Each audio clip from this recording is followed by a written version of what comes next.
It's Mike Nero from Vintage King Audio. I'm with a longtime friend of mine, Al Sutton. Al is the creator and designer of the Acme Audio Opticom. All right, so Al, man, tell me a little bit about this unit. It's, I've come by your studio multiple times when you were in the design mode of this baby, and you play me tracks where you were using it across the bus, back buses, blending it in. Now, it's intrigued how you set up your mix and blending it in, and with the direct drums and so on. And yes. Tell me about how you use it, Al. Well, that's a definite method I use when in the mixing stage, where I'll definitely run it in the fast mode on a back bus, usually a stereo pair of them. Okay. Bring it back up, blend it in. It's nice and crunchy and punchy. It really pulls out my kick and snare. It's one very effective way to use it. Another way I use it a lot is on vocals, mostly in the tracking environment. When I'm cutting vocals, it gets a lot of use that way. Not only me, but most of the people that work at my studio tend to use it as a vocal compressor too. Bass, it's very fat on bass. I've never actually honestly used it on guitars because I don't ever compress those in or out. Your guitar is straight. But say like on vocals, you'll just use it straight across the insert. What kind of settings? Either the medium or the slow setting, and just threshold to where you just feel it. You got enough grab on the vocal. I don't crush it too hard going in, and just set it right in there. It tends to set the vocal right in there. I really like how it gives it this effect of a compressed vocal without really dynamically making it small. Like a lot of times when you over compress a vocal, it just kind of disappears in your mix, and just little, and it just sits there puny in the middle. But it has a tendency to enhance it out and bring it up into your face without actually crushing it down the side. So it still leaves it open. Very open sounding. So it's almost like it's not really compressing. It's probably a little bit of the character of the unit that is adding that. Cool. So tell me more about, say, on the back buses and your drum technique. How do you? So you get your setup. You got your 8 mics. They're straight with hardly any compression. I'll just do a parallel bus across every drum track. Maybe not the hi-hat, but overheads, rooms, kicks, and snares, and just bring them back in, and just find that level on the return to where it sits in with my, where it's adding enough to my drums without being too compressed sounding. So are you spanking it a bit? The back a little bit, itself? yeah. I try to hit it hard. Like I used some other compressors for that for years, and I would always have a tendency to just be a little too mushy. To get the kick and snare poke that you want, you would have just a little too much splash on the the high end stuff, the cymbals.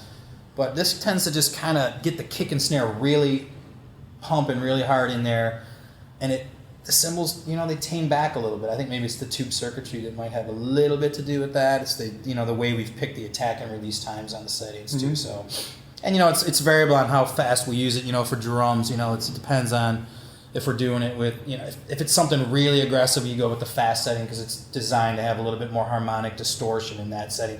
It was really the fast setting's whole design focus was to get that when the levee breaks drum kind of compression sound, just crunchy but still clear and not too dynamically smashed up. So a lot of times I'll use that, but if you want to tame it down, you bring it down to the slower, or the medium settings, and the drums will just sit in there beautifully and smooth without being too brash and distorted. So cool. Okay, Al, I've been hearing, Mike Strange, engineer for Eminem. Yes, he's been really digging on the unit. I know we got him on to try out. Yes, he loves it. What's his response?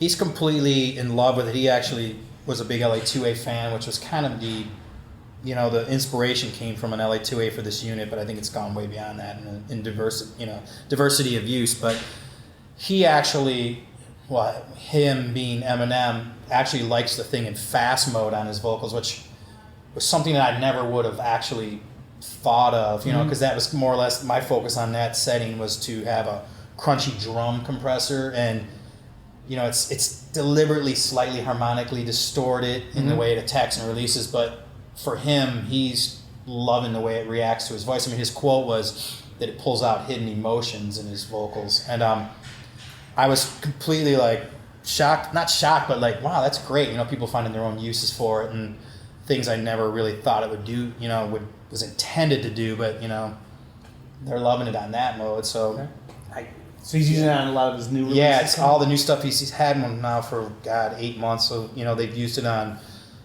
Dr. Dre's been in there and 50 Cent has been in there. They've been working on stuff, and Yellow Wolf is in there. So and plus Eminem stuff. So he's been, running that thing on as much stuff as they can use it on. So and all their recent their vocals, tracks. yeah. Okay. And mixes too when they run mixes back on some So he'll old double it up for tracking and mixing. Well, stuff that previously, when he first started using it, previously recorded stuff that was already, on Pro Tools that he mixed through and crushed it back with that. So, okay. But I've heard also say a lot of the hip hop guys that work out of my studio are really loving it on vocals too. And one of the other producers at my room, he claims it's it is the hip hop vocal compressor, and it's just funny to me because you don't really think of these other uses. You think of what you're going for when you focus on something, and somebody else finds another use for it that works well, and you're pleasantly surprised at that point. Absolutely.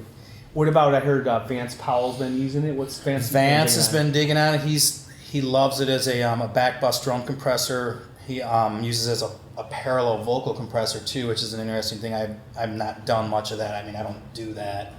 That's that's not my style when I mix, but he's loving it. Now he's been working with Jack, and Jack's kind of digging on it too. So I think they want to get a couple more of them down there to try out for that thing. So Jack White. Yes, we'll see how they use it when we hear some new material coming out from that camp. And what about Uncle Cracker's been using on some latest Cracker? Songs? Yes, he's been recording some new stuff at my studio, and he was in here a couple weeks ago, and he was just couldn't believe it. He loved the way it sounded, so he wants to buy one now. He had a really good quote. He thought it had a Fairchild vibe to it, but without the Fairchild price tag.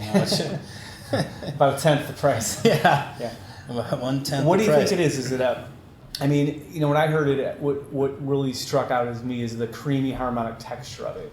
It had a real thickness and a euphonicness that stood out in that sense. I mean, it's the tubes. It's a really when you look at this thing, like when you run it, through Spectre Plus and look at the frequency response, it's really flat, but but just going through 5 vacuum tubes, well, technically only 3, but you're just getting that old color. There's no transformers in this circuit. It's all balanced with tubes. So I think I'm a big fan of what transformers do, but I think by not having them balancing the circuit, it tends to, I think, just let the tubes do what the tubes do. So it's a little more open because of that. Then I'm not going to say because I've never heard it without a transformer. Right. So or with a transformer. I mean, so I think it's just what you're hearing is you're just hearing just the pure path of the tubes. There's not a lot of circuitry inside the thing, and it's a very short signal path. It's a very clean signal path, but it's rich in the harmonic textures that are vacuum tubes. As I like to call them, they're pleasant nonlinearities, as like a sort of a joking technical term. So the nonlinearities are the things that engineers, designers hate. The artifacts that things we love, the things that we people that like vintage gear like. It's that imperfection that creates it, and I've had people say, why are you designing a piece of gear in this day and age when there's so many op amps and chips that you could use to do the same thing cheaper and smaller, but it just wouldn't have the character with an op amp. So you pretty much designed this out of necessity for your own purpose, and it turned into a dream of yours producing the product then. Yeah, I mean, it was, it came from a friend of mine who had this concept, who was a big fan of LA-2As, and he showed me this prototype, and I just thought it was the greatest idea ever, because the initial concept was that, he played with so many LA-2As, but no two were ever alike, because as they get older and the optos drift, but they all had these crazy different, some were fast, some were slow, and his thought was, why not just take that concept and just build a unit that has, 3 complete opto circuits in it that you can harness all that character. And that was the initial plan of it. And it was kind of this prototype. Then we took it from there, and I got involved, and I took the whole project over, and just we finished designing it and getting it into a state, like it needed to be tweaked in and dialed in a little more. And we just spent 2 years, maybe. Yeah, a little while. A couple years a lot later. longer than I thought. We'll just get together this weekend and we'll finish that thing. And it just didn't turn out like that. But I'm happy with the end result. They sound phenomenal, and if I didn't build it, I would own one or a couple because it fits a need for me.